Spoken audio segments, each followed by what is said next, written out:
Buenos días para todos, esperando que estén bien, tanto ustedes como sus familiares. Les habla el profesor Luis Batista, profesor de Educación Artística de sexto grado, para dar continuidad a los contenidos que trabajamos la semana anterior relacionados con lenguajes artísticos, que es el título de nuestra primera unidad.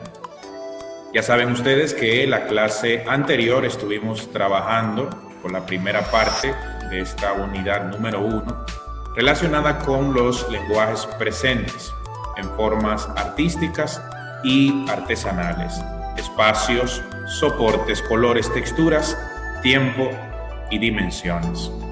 Vamos a ver qué aprendimos en la clase anterior. En la clase anterior vimos el concepto de arte.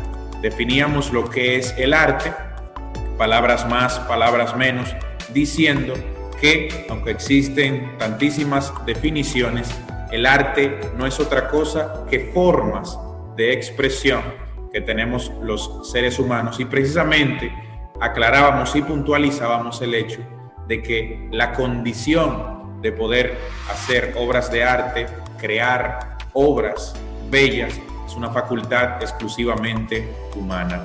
Decíamos también, o conversábamos acerca de lo que son los lenguajes artísticos, diciendo que un lenguaje artístico es el modo, esa manera específica, ese canal, esa vía a través de la cual las diferentes formas de arte se expresan.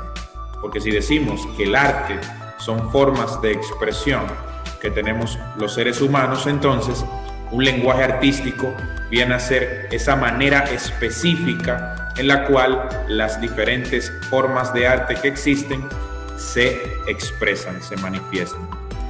En la clase de hoy vamos a ver lenguajes artísticos presentes en 3 formas de arte: la arquitectura, la escultura y la pintura. Vamos a empezar por la arquitectura.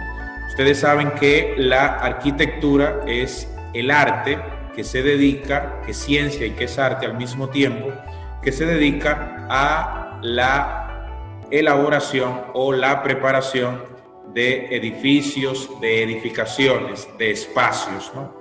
Entonces, para el estudio formal de una obra arquitectónica, una edificación, una estructura, un espacio, se tienen en cuenta elementos diferentes como son el tipo de edificio, es decir, cuál es su función, para qué va a servir.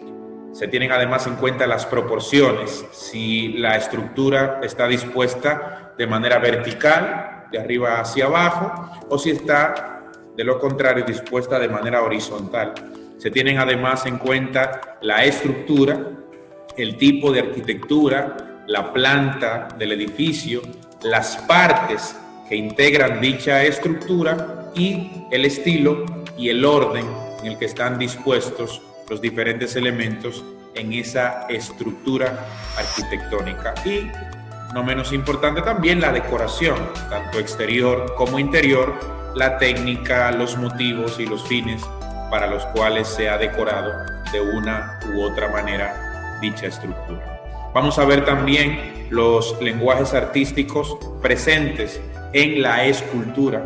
Ustedes saben que la escultura es esta forma de arte en la que se moldean o se recrean formas de manera tridimensional.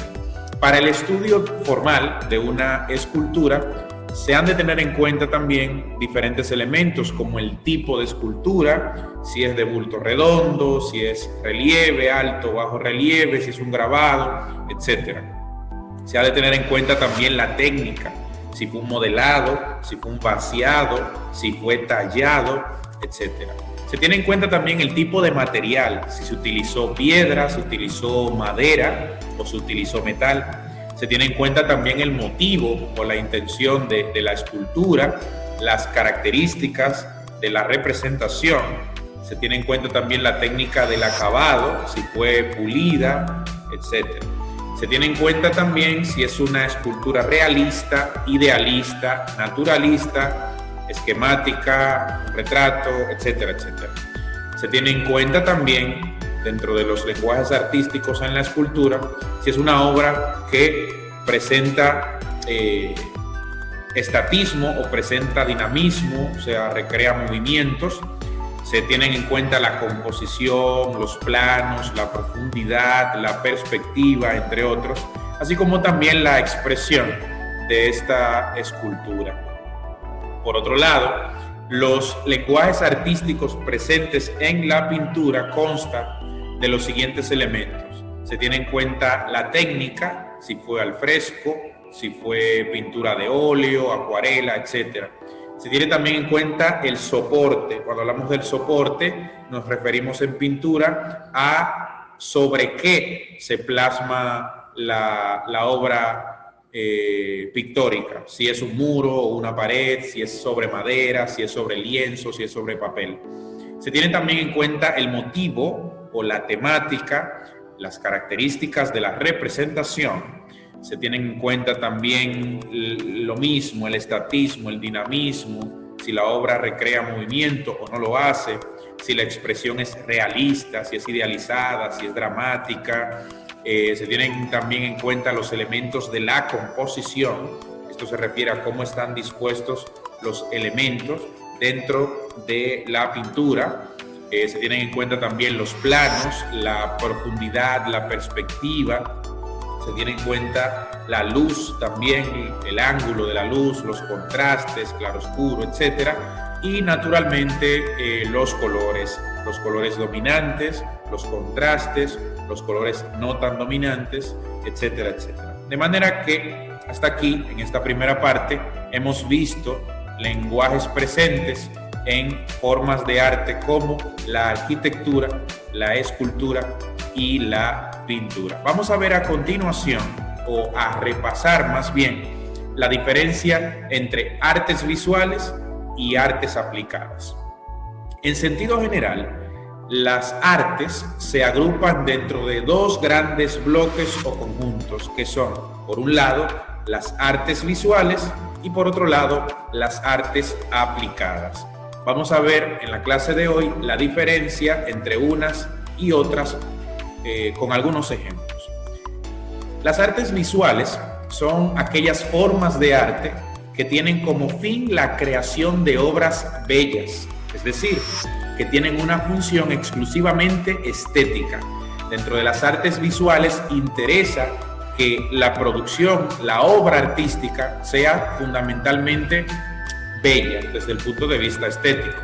Este es el caso de formas de arte como el dibujo, la pintura, el grabado y la escultura. Aquí lo vemos. En el extremo izquierdo, en la pantalla de ustedes, tenemos un dibujo. Arriba tenemos una obra de Miguel Ángel, una pintura. En el extremo derecho tenemos una escultura, un cuerpo femenino alado. Se ven ahí las piernas, los detalles del vestido y se nota sin cabeza, decapitada. Y debajo tenemos un grabado.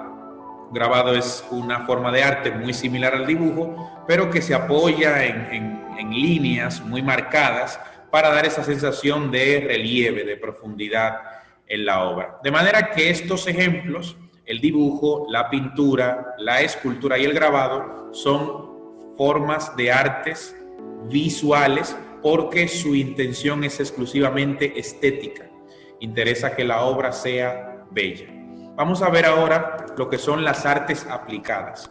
Cuando hablamos de artes aplicadas nos referimos a estas formas de arte que tienen como fin no solo la creación de obras bellas, sino que además estas deben tener alguna función o utilidad práctica. Es decir, dicho de forma simple, que además de ser bella desde el punto de vista estético, la producción u obra artística debe además poder resolver una necesidad. Es el caso de la orfebrería, la arquitectura, la ebanistería, entre otras. Y aquí lo vemos. La arquitectura es una forma de arte, es además una disciplina científica que se ocupa ¿de qué? De la elaboración, preparación de edificaciones, de estructuras, de espacios. Y esos espacios, esas estructuras, esas edificaciones, al final, además de ser bellas, sirven para algo, porque el arquitecto diseña casas, diseña edificios, y estos espacios sirven tanto para vivienda como para espacios de trabajo o de entretenimiento, y etcétera, etcétera. Entonces, la arquitectura cae dentro del grupo de las artes aplicadas porque es un arte que, además de la preparación de edificaciones, de estructuras, crean espacios que suplen necesidades humanas. Es el caso también de la orfebrería, esta imagen que tenemos en el extremo superior derecho. La orfebrería es lo que ustedes conocen comúnmente como la joyería. Es el artista que trabaja con metales o piedras preciosas y crea estas obras que, además de ser muy bellas, porque son en base a metales y piedras preciosas, sirven para adornarse, para vestir las joyas, ¿no?, que ustedes también conocen. La ebanistería, lo mismo. El artista que trabaja con maderas, que crea obras que, además de ser bellas, tienen alguna utilidad. En las aulas tenemos butacas, tenemos mesas que fueron preparadas por algún o alguna ebanista. Y estas obras, además de ser bellas, estas producciones, tienen una utilidad sumamente práctica, que es poder apoyarnos para escribir, un lugar donde podamos apoyar los alimentos a la hora de comer, y en las habitaciones, en los dormitorios, los famosos gaveteros, donde tenemos espacios allí para colocar la ropa.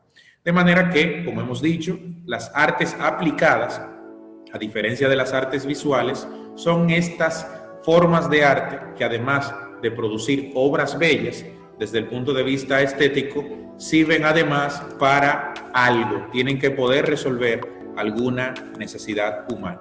De manera que en la clase de hoy hemos visto tanto formas o lenguajes artísticos, maneras específicas en las que se comunican formas de arte, como las que vimos, la arquitectura, la escultura y la pintura, y hemos visto finalmente la diferencia entre las artes visuales y las artes aplicadas. Y con eso nos vamos el día de hoy. Hemos visto, por un lado, lenguajes artísticos presentes en la arquitectura, la escultura y la pintura, y finalmente vimos las diferencias entre las artes visuales y las artes aplicadas. En la próxima clase, entonces, vamos a hablar de la segunda parte de esta unidad número 1, que tiene que ver con el cuerpo humano como generador de lenguajes artísticos en las artes escénicas, el teatro y la danza, a través de gestos, palabras, acciones y movimientos. Bendiciones para ustedes y sus familias. Eso es todo por hoy. Síganse cuidando mucho, manteniendo el distanciamiento social y usando mascarilla en espacios públicos. Nos vemos en la próxima. Chao.